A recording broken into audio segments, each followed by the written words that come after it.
Boyd Rydell, fish on a boat, Skylar.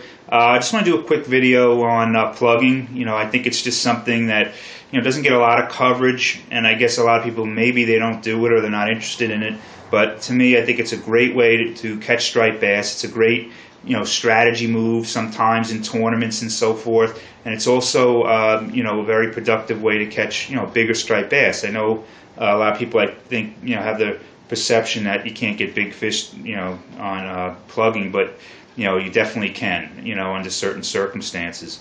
I'm not talking about plugging about in the ocean. I understand you can throw them in the waves, and when there's big fish on the surface, that's different. This is more or less kind of a strategy move, and maybe on the inside in your inlet. I do predominantly in Fire Island Inlet, and there's some really good rips and good structures and things like that where you can find fish hiding. Good times to do plugging to me is when sometimes during the year you get in tune with, you start to see sand eels around, usually earlier in the season. There's like a hatchery and all that stuff, and they will be on these sandbars, a lot of them, and that will attract bass to those areas. Also, sometimes when bait gets flushed in the inlet, like herring or shad, these bass will basically set up themselves against almost the wall before the sandbar and get that bait as it's getting flushed in. Another example, they like to go on the flats is crabs. They love sand crabs. I've caught bass with 3-4 sand crabs in their stomach, stacked like pancakes. So I'm just going to show you real quickly what I do, and just please excuse my picture here, but I think it gets the point across. It's pretty simple. I mean, obviously I didn't win Artist of the Year or anything.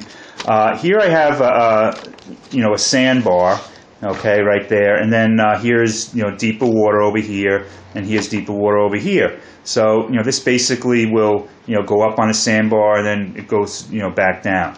Now this is a great situation, because what you have is this line here, this jiggly line, is the rip line that'll form. That gives you the clue that, hey, there's something going on there. And there's usually, you could find out, I used to find out the hard way by smashing into the sandbar.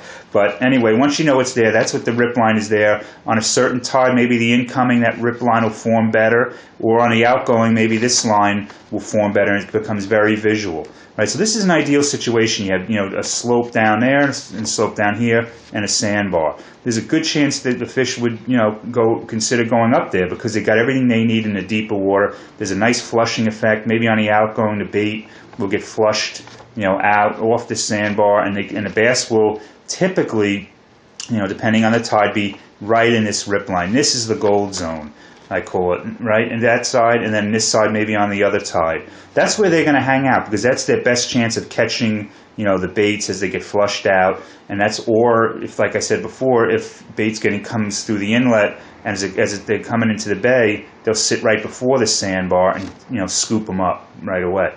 So what you want to do is you boat. This is the boat. You anchor up. Try to anchor up, a little far away from the rip line. You don't want to be in it, because now you anchored up in the prime spot.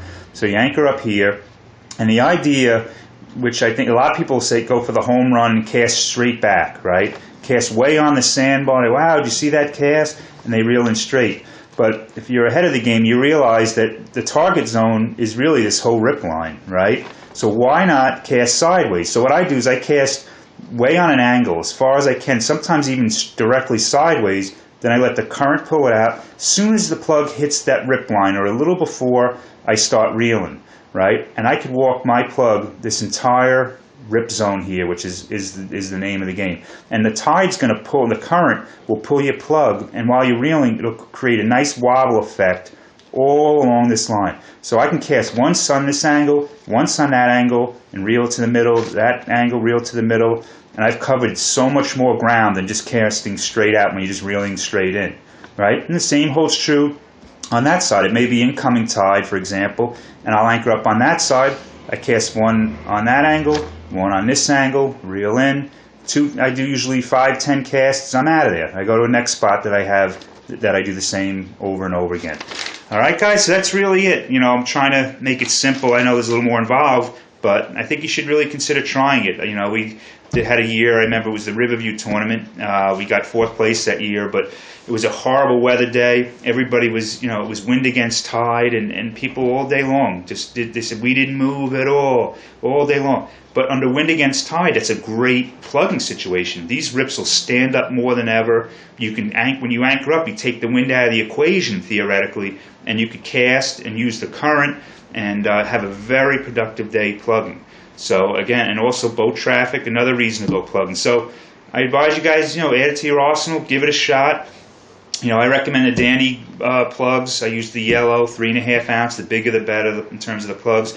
Do a nice Yozuri fluorocarbon leader on there, and then I usually use Andy Mono high vis line as usually 20-25 pound test works great. And I use a 9-foot surf rod so I can really cast it far. And it's almost like casting from the beach, but I'm in a boat. And I use a Shimano bait runner, actually 12,000, that I use. I like it a lot because you can use the bait runner feature if you plug. Because sometimes, even if you're eating lunch, throw your plug and let it just sit in the rip line, lock your reel up, and have lunch. We've caught several fish just by letting the plug go like this in the rip and not doing anything else. And the last tip is, maybe I always dump a little bunker oil in the water and let the tide pull it into that rip line. Just to maybe the fish are around or scattered or, something like that. You want to draw them in. That also could work as well. All right, guys, good luck. And definitely, give it a shot. I think you'll really find it very rewarding. Thanks.